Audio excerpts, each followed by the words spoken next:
ever been convicted of a crime? Yes. I was unaware that I was going to be alone with him, that I was going to die. He started touching himself. It will contain the names of people associated with Jeffrey Epstein. Prince Andrew and former President Bill Clinton have been named. More are expected to come out.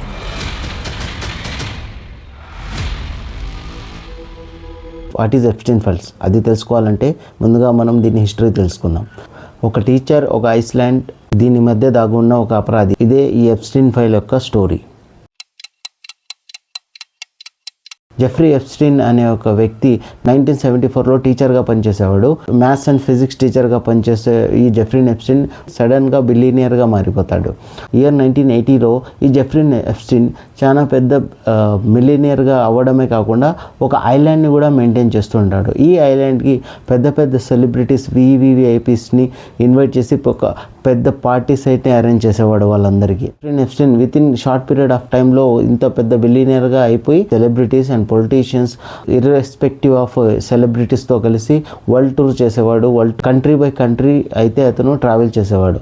So ఇది ఇలా ఉంటే year 2000లో ఇతను ఒక ఐలాండ్లో పెద్ద parties అయితే arrange చేయడం, so ఈ సెలబ్రిటీస్ని ఇన్వైట్ చేయడం, ఈ సెలబ్రిటీస్తో కలిసి ఫొటోస్ దిగడం, ఇలా తన లగ్జరీ లైఫ్ని అయితే లీడ్ చేస్తుంటాడు.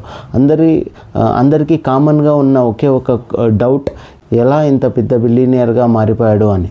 సో ఇది ఇలా ఉంటే 2008లో ఈ జెఫ్రీ ఎప్స్టీన్ ఒక అపరాధి అని ఒక ఎలిగేషన్తో అతనిని అరెస్ట్ చేయడం జరుగుతుంది. ఈ అరెస్ట్ ఎందుకు చేశాడంటే గర్ల్స్ కిడ్నాపింగ్. సో ఈ కేసు మీద అతన్ని అరెస్ట్ చేయడం అయితే జరుగుతుంది. సో అరెస్ట్ చేసిన within short period of time అతన్ని పలుకుబడి అండ్ బ్యాక్గ్రౌండ్ని ఉపయోగించి అతనైతే within short period of time బయటికి వస్తాడు. ఐలాండ్లో గడుపుతూ ఉంటాడు. మళ్ళీ తన లగ్జరీ లైఫ్ని తన లగ్జరీగా గడుపుతూ ఉంటాడు. 2019లో ఈ కేసు అయితే రీఓపెన్ చేయడం జరుగుతుంది. సో ఈ రీఓపెన్ చేసిన కేసు ఈసారి మళ్ళీ జెఫ్రీ ఎప్స్టీన్ అయితే అరెస్ట్ అవుతాడు. ఈసారి అరెస్ట్ అయిన Jeffrey Epstein within short period of టైంలో బయటికి అయితే రాలేదు, చనిపోవడం జరుగుతుంది లాకప్లో. జెఫ్రీ ఎప్స్టీన్ ఎవరైతే ఉన్నారో అతను ఎలా చనిపోయాడు, ఇది న్యాచురల్ డెత్తా లేదంటే అతన్ని ఎవరైనా చంపేశారా, ఇంతవరకు ఎవరికి తెలియదు. ఇది ఒక పెద్ద మిస్టరీగానే ఉంది. టిల్ నౌ అది ఇంతవరకు సాల్వ్ అవ్వలేదు.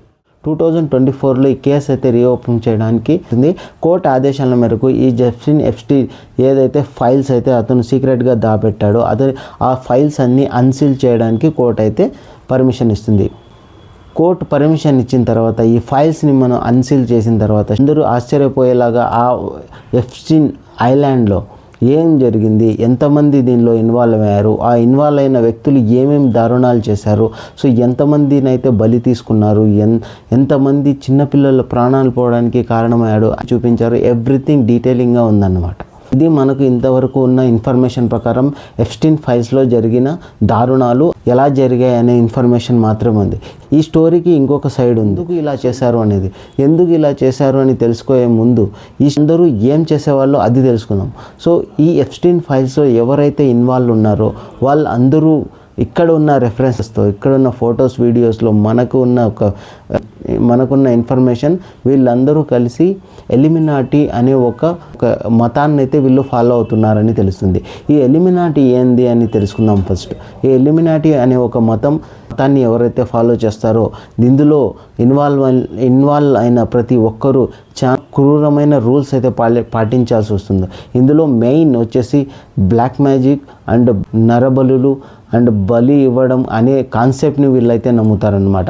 ఈ ఎలిమినాటీ అనే మతాన్ని ఎవరైతే ఫాలో చేస్తున్నారో అందరికీ కొన్ని సెట్ ఆఫ్ రూల్స్ అయితే ఉంటాయి.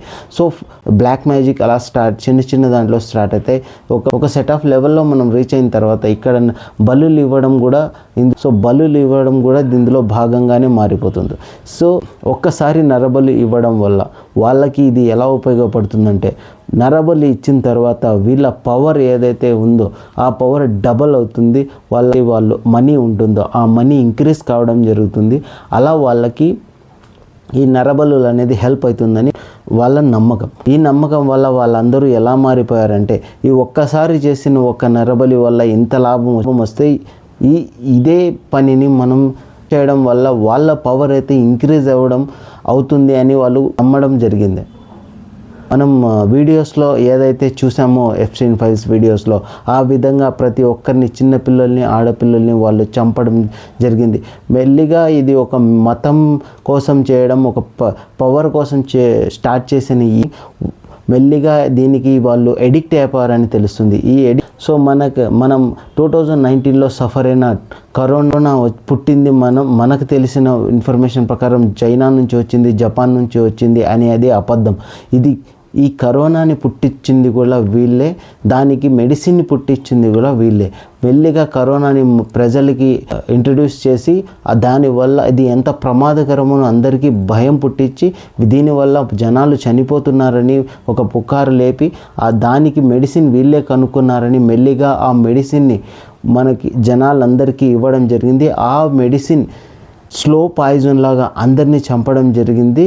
సో ఇలా వాళ్ళు ఈ వరల్డ్లో ఉన్న జనాభాని కూడా తగ్గించడం జరిగింది. ఎంత పెద్ద నరబలి ఇస్తే అంత పవర్ వాళ్ళకు వస్తుంది అని గుడ్డిగా నమ్మడం వల్ల ఇంత పెద్ద స్కామ్కి అయితే ఇది పెద్ద స్కామ్ని అయితే వీళ్ళు చేశారనేది కూడా ఒక రీసెర్చ్లో తేలింది. ఏది ఏమైనా కానీ వీళ్ళు చేసిన ఇంత పెద్ద పనికి, ఇంతమంది ఇన్వాల్వ్మెంట్కి ఇంతవరకు ఏ ఒక్క గవర్నమెంట్ కూడా ఒక్కరి మీద కూడా కేసు అయితే ఇంతవరకు ఫైల్ కాలేదు. ఏం జరుగుతుందో చూద్దాం. Thanks for watching. Please subscribe my channel.